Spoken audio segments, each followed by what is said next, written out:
स्वामी जी, हम अभी ब्रह्मचर्य आश्रम की बात कर रहे थे तो मेरे दिमाग में गुरुकुल प्रणाली आ गई। सरकार ने अभी नई शिक्षा नीति जारी कर दी। शिक्षा में भावनात्मक विकास नहीं है। व्यक्ति विद्वान तो बन गया, पीएचडी डिग्री विग्री लेकर के बहुत बड़े डिग्रीधारी पैदा हो गए, पीजी वाले, लेकिन वो अहंकारी बन गए। वो मात्र विद्वान है, उनको पंडित बनाइए।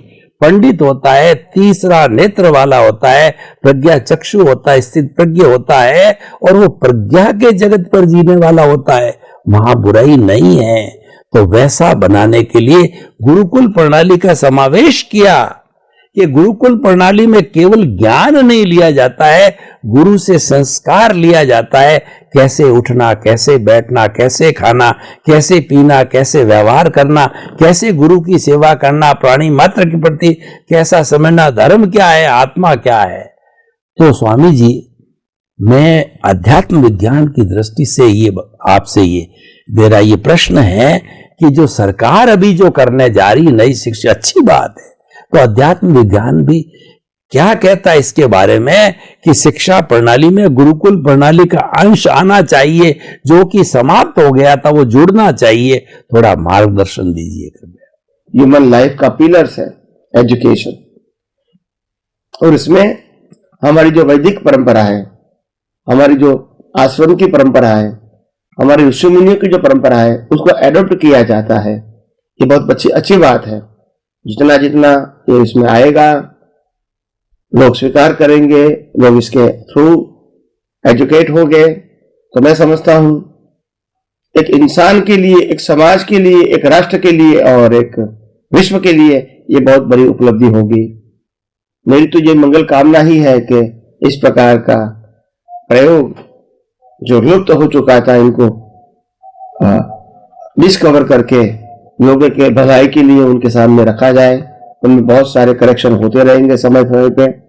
बस मैं तो यही कहता हूं कि ये प्रयोग में हम सब सफल हो गए और हमारा सबका भी इसमें सहयोग हो गए, ताकि हमारा सबका जीवन बहुत ऊंचाई पर जाए और हम सब एक नए समाज को देखें, जो समाज एक उन्नत समाज हो, सुसंस्कृत समाज हो, सुधार्मिक समाज हो, और 5 प्रकार के विषयों की माइल्डता वाला जीवन हो, परिग्रह कम रखने वाला जीवन हो, मगर आत्मा को सेंटर में रख के विचार करने वाला जीवन हो। यही सब पाए, यही मेरी भी शुभकामना है। आइए हम सब यही विज्ञान के माध्यम से और आगे सोचने की, समझने की, अनुभव करने की कोशिश करके हम खुद का ही जीवन धर्ममय और मंगलमय बनाए। यही मेरी आप सबको शुभकामनाएं। स्वामी जी, आपका बहुत बहुत धन्यवाद। वर्तमान में जो गुरुकुल प्रणाली का समावेश शिक्षा में किया जा रहा है बहुत उचित भी है, क्योंकि विद्वान बहुत बन गए, लेकिन अनुभवी आत्मा के स्तर पर जीने वाले, लोक कल्याण की भावना, अहंकार शून्य व्यक्ति न होकर के अहंकारवादी बन गए। उस अहंकार, उस ईगो को समाप्त, जो मुख्य कारण है, ईगो को समाप्त करने के लिए ऐसा किया जा रहा है। बहुत सुंदर है। और आपका अध्यात्म विज्ञान भी यही कहता है कि जो अज्ञान है उसको मिटाना है। अध्यात्म विज्ञान का एक ही मुख्य ध्येय है कि आपकी जो अज्ञान दृष्टि है उसको बदल करके विज्ञान दृष्टि पे लगाइए। यानी आपको जो रॉन्ग बिलीफ को हटा करके राइट बिलीफ पे लाइए। यही अध्यात्म विज्ञान। उसमें 2 बड़े बड़े सूत्र जो आप काम में लेते हो कि मन वचन काय से मुक्त, ऐसा में शुद्ध आत्माओं, बहुत सुंदर ये फाउंडेशन है। और दूसरा आप ये कहते हो वही मन वचन काया जिससे मुक्त होने की बात कर रहे हैं, वह जो है वह सारी कुदरती रचना है, उसका ऑपरेटर, डिस्ट्रॉयर और क्रिएटर सारा जब कुदरत है, तो आप क्यों चिंता कर रहे हो? उसने सब चिंता ले ली है, वो हमारा गार्जियन बन गई है। तो आप निश्चिंत रहो, आप तो मात्र उसको देखते रहो, उसके अनुसार चलते रहो और उसको देखना, निहारना और मात्र ज्ञाता दृष्टा रहना है, वही मुक्ति की ओर है। तो स्वामी जी, ये सूत्र आपके बहुत ही सुंदर और एप्लीकेबल होने वाले हैं। तो हमको लगता है कि अध्यात्म विज्ञान जो है इसका बहुत फाउंडेशन बहुत मजबूत है, तो ये कोई तरह से भूकंप, किसी तरह का विरोध को झेलता हुआ ये आगे से आगे बढ़ता ही जाएगा। सबका मंगल कैसे हो सकता है? ऐसे कौन से विचार है जिससे हम 84 लाख जीवा योनियों का मंगल, उनके प्रति सद्भावना और उनके प्रति जो है हम अच्छी भावना करके और एक शांतिपूर्ण से अस्तित्व जो है और लिव एंड लेट का फॉर्मूला से हम अच्छी तरह से जी सकते हैं। सर्व मंगल की भावना। सर्व मंगल हो, सर्व कल्याण हो, जगत कल्याण हो। ओम शांति। सबका मंगल हो, ये भावना तो बहुत अच्छी है और इसमें कोई क्वेश्चन मार्क नहीं है, मगर सबका मंगल हो ऐसी भावना ही केवल करना शब्द के माध्यम से, ये भी तो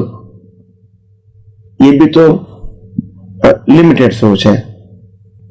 सबका मंगल होने का मतलब होता है हमारा भी कम से कम इस विश्व के अंदर न कुछ भौतिक चीजों के अंदर पाने की सब्जेक्ट होगा, देने का सब्जेक्ट होगा। क्योंकि अगर मंगल बनाना है, हमको ये भावना को आगे ले जाना है, तो दुनिया को कुछ देना पड़ेगा। लेने के लिए आए वो सब्जेक्ट निकालना पड़ेगा। कंप्लेन क्वेश्चन वहां होती है जब पाने की बात होती है। कंप्लेन क्वेश्चन तो तब समाप्त हो जाता है हम कुछ देने के लिए आए।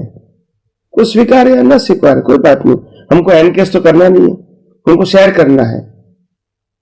अब देखो हमारे सामने नदी क्या करती है, आपको पानी देने के लिए आती है। बिना पानी आपका अस्तित्व नहीं है, फिर भी वो ऐसा नहीं कहती कि मैं आपको जीवित रखता हूं, मगर आप मेरा उपभोग करो, अगर नहीं करोगे तो मैं समुद्र में चले जाऊंगे।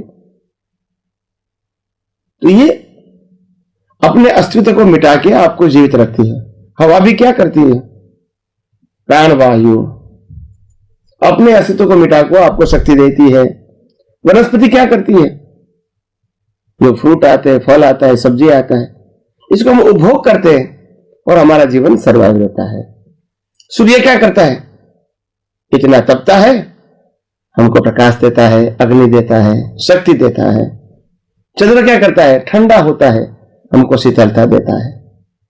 यानी हर कुदरत भी यही हमको सिखाती है कि आप भी इस आध्यात्म के मार्ग में, आध्यात्म विज्ञान को समझ के आप भी आपका जीवन धर्ममय और मंगलमय बनाएं और हजारों लाखों लोगों की कल्याण की कामना करें।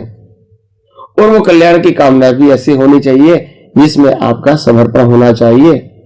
तो मैं नहीं समझता हूं कि कल्याण का मतलब होता है आपके निमित्त से ही लाखों लोगों का कल्याण हो जाए, मगर आपकी जो भावना है, आपका जो प्रयास है, छोटा सा प्रयास, इसको छोटा न मान के आपका प्रयास ही लाखों लोगों को प्रेरणा का कारण बने और यही जगत कल्याण का उत्तम निवेदन बन सकता है।